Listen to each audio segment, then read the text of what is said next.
Hi, I'm Jesse with Thumper Fab. Today I'm going to show you how to install your switch panel mount in your Ranger 1500. This is where your panel will go, but in order to install it, we need to go ahead and remove your factory switch panel and your headliner so the wires can be routed under the hood.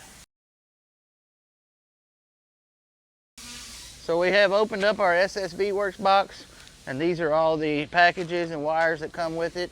To start, we're going to take our Thumper Fab panel and we're going to stick our SSV Works switch panel into the panel and bolt it in.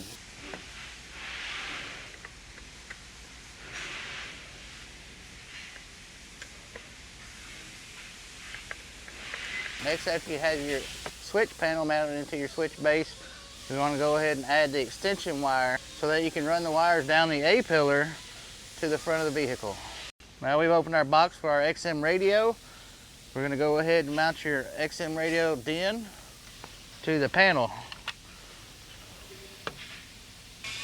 In order to mount your DIN to the panel, you'll take your pliers and bend over the tabs on your mount. And then bolt them with the supplied hardware and tighten them up. Now that we have your XM DIN mounted into the switch panel mount, you can run your cord through there.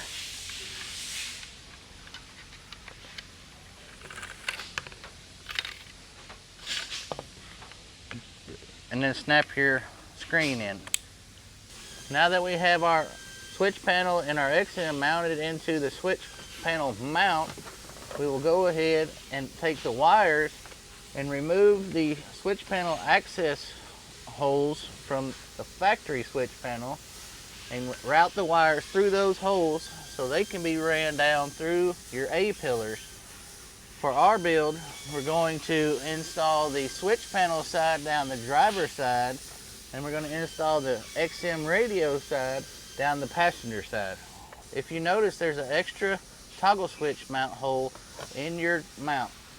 That is for your rear cargo light switch, which you will reuse and take out of your switch panel and put in our switch panel.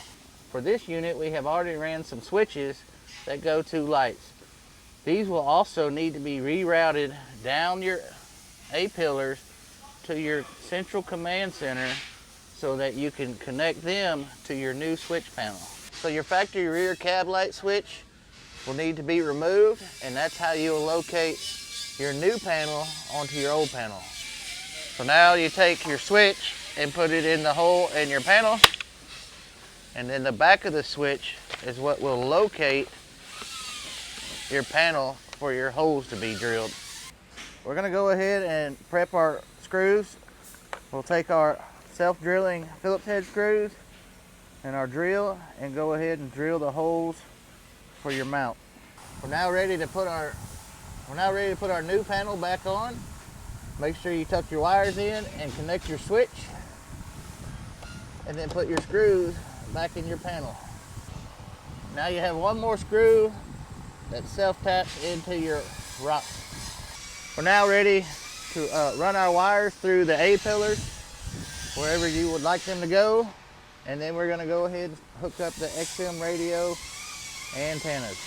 Ideally, you want to mount your XM radio tuner box under the dashboard. We're just going to zip tie it up to the air conditioner duct, and we're going to hook up our AM/FM wires that come in the kit. We'll start with unplugging your black wire from your ride command, and then plugging the black wire from your XM radio kit, and then your blue wire from your XM radio kit will plug into your antenna that you unplugged from the ride command. So you run your wire down through your A-pillar coming from your XM radio display screen, and it will go up under the dash, and it also hooks up to your XM box. Next, we're going to run our power wire through the dashboard, and we're going to connect it to our pulse bar. It also plugs into your box. We have now put our butt connectors on our pulse bar plug. Now we just need to plug our pulse bar pigtail into the pulse bar. Now it's time to mount your SSV Works splitter. We found the best place for it to go is under the hood, but it's totally up to you where you want to mount it. Just have to run your wires to wherever that location is. Okay, we decided to wire it up under the hood. So the first wires you're going to do are your power wires. We're going to tie into where your pulse bar wires come from the battery. To do that, you will need to connect your fuse block to the pulse bar and then run from your fuse box to the brain box. Your positive and negative wires are longer than they need to be. Your kit will come with new ring terminals so you can cut them to length. For your outputs, all you do is simply plug in all your pigtails to the right spots where they fit. Each one of those pigtails is an output for your control panel. So your power wires for your controller will plug into your last terminal. And then you will wire up to your accessory to turn it on. You also have some ground, and you need to wire up your control panel to the switch panel. That includes it for the install of the Thumper Fab Command Center panel.